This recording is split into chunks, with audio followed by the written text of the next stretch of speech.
Parece que ya es una tradición desde hace décadas y décadas, desde que empezó esta noche María Cela, siempre un espacio abierto para lo que se inició como una campaña con un motor enorme, el doctor Huberto Bogar, luchando contra la lepra en República Dominicana junto al patronato que fue creado.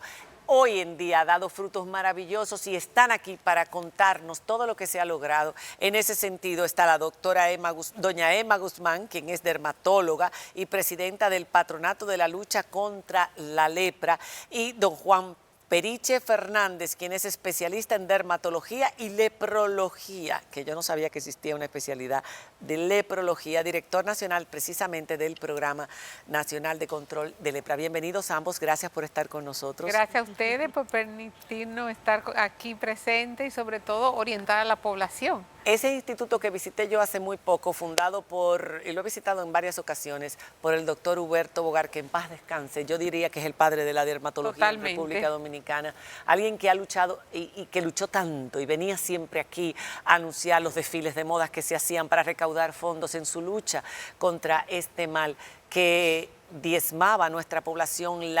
Nosotros tenemos esa imagen de la lepra tan horrenda que saber que hoy en día eso ha dado unos frutos maravillosos en nuestro país y que somos un ejemplo para el resto de los países de la región. Háblenos de esos logros. Sí, mira, precisamente septiembre es el mes de la lepra y nosotros lo que queremos es decirle a la población que existimos, que cualquier mancha que noten en su piel puede ser lepra.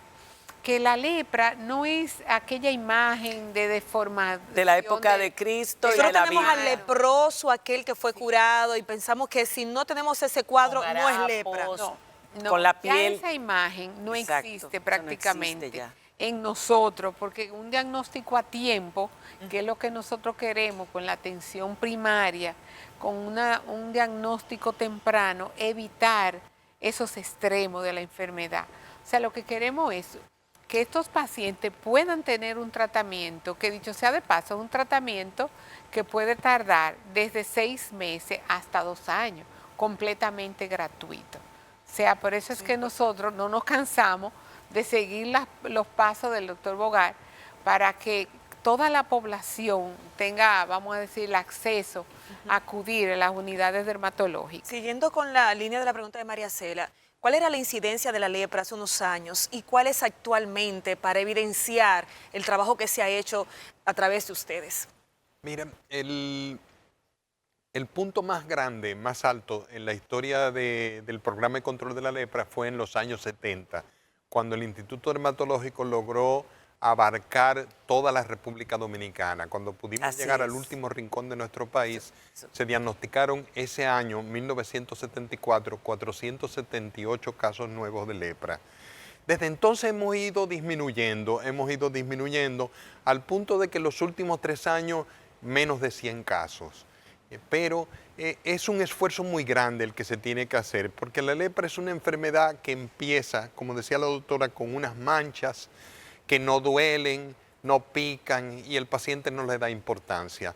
Si la enfermedad no es diagnosticada en ese momento y continúa su camino, va a terminar produciendo daños en los dedos, en las manos, en la nariz, que es lo que nosotros recordamos de la Biblia, del antiguo leprocomio. Los leprocomios era donde encerrábamos los pacientes con lepra para que no contagiaran a nadie, porque no había tratamiento. Desde 1984 existe un tratamiento en el mundo entero que es gratis. Son antibióticos porque la lepra la produce una bacteria. Si logramos diagnosticar el paciente a tiempo y le iniciamos los tratamientos a tiempo, no va a haber esas deformidades que recordamos de la lepra. Pero entonces diagnosticar a un paciente quiere decir que no podemos esperar a que él tenga algo feo y venga a vernos. No, nosotros vamos a la casa de los pacientes, examinamos sus familiares buscando lesiones incipientes de la enfermedad, los vecinos, los compañeros de trabajo, el vecindario, y eso cuesta. Eso es un gran esfuerzo y un costo importante de recursos económicos. Es contagiosa, muy contagiosa. Es poco contagiosa y eso es lo que lo hace más difícil. Es poco. Pero en el pasado los aislaban en leprocomios, en cuevas en la época de la Biblia. Pero no donde había se metían. tratamiento. No había No había tratamiento. tratamiento Lo que y la quiero única decir, alternativa era aislarlos. Para pero que es no contagiaran a contagiosa más. y destruye a la persona si no se trata a tiempo. Yo digo Entonces, que es la enfermedad más mala que hay porque no te mata, te hace destruye. inválido y te destruye para el resto te de la aísla del resto Lentamente. del mundo y te vas y te va destruyendo, aunque no te mata, exacto, es todavía peor.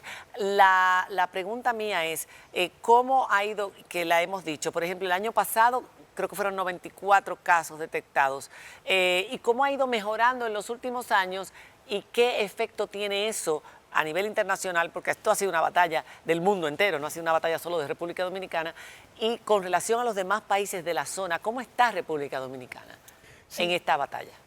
Obviamente, en la medida en que nos esforzamos, hemos ido disminuyendo el número de casos.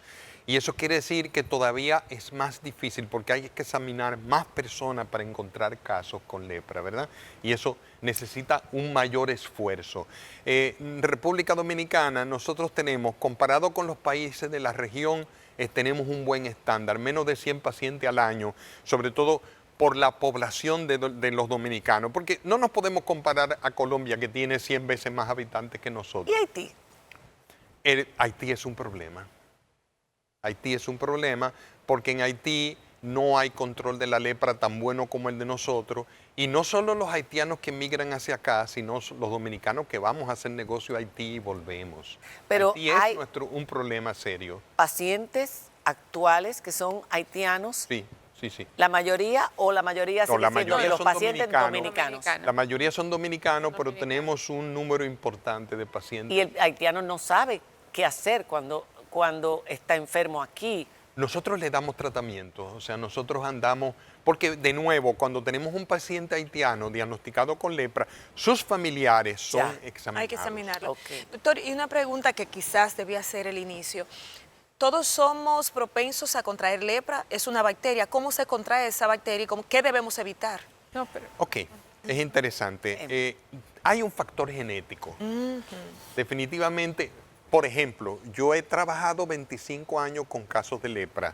El Instituto 38. Dermatológico tiene 600 empleados Yo sé. y entramos en contacto con los casos de lepra y no hay un caso de un empleado del instituto que se haya contagiado, porque hay un factor genético que él protege a uno. Yo estoy convencido de que lo tengo porque después de 25 años no me ha dado. Interesante. Pero además de eso, el contacto tiene que ser frecuente. O sea, no es como una gripe que yo estornudo y se la pego a toditos ustedes. No, Ya.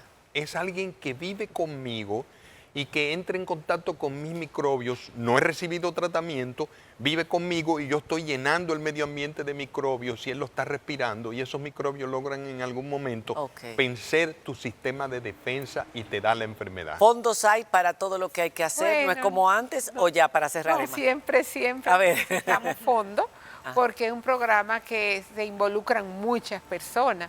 Somos 8 unidades a nivel nacional, tenemos un gran número de auxiliares de lepra que son los que dan el tratamiento supervisado a cada paciente, y todo eso es un costo. O sea, el tratamiento gratuito al paciente y a sus familiares. ¿Siguen Todo- haciendo actividades? Sí, seguimos haciendo, no tanto vamos a decir de recaudar fondos, sino más bien informativa, más bien que el Para educar. paciente acuda, porque el tiempo ha cambiado, las circunstancias, y no tanto de fondo. Entonces, no hacen falta. Necesitamos, claro, hace falta. ¿Y cómo se obtienen esos fondos? Sí, tenemos donaciones, sobre todo un aporte también de salud pública, Ajá. y es un hospital de autogestión, pero necesitamos, definitivamente, necesitamos Es- que aumenten los ingresos. Es un instituto maravilloso. La verdad es que el dermatológico ha hecho una labor extraordinaria. Se sentiría orgulloso el doctor Bogar, ¿verdad? Ay, sí, de ver lo todo pienso. lo que se ha ido logrando después Increíble.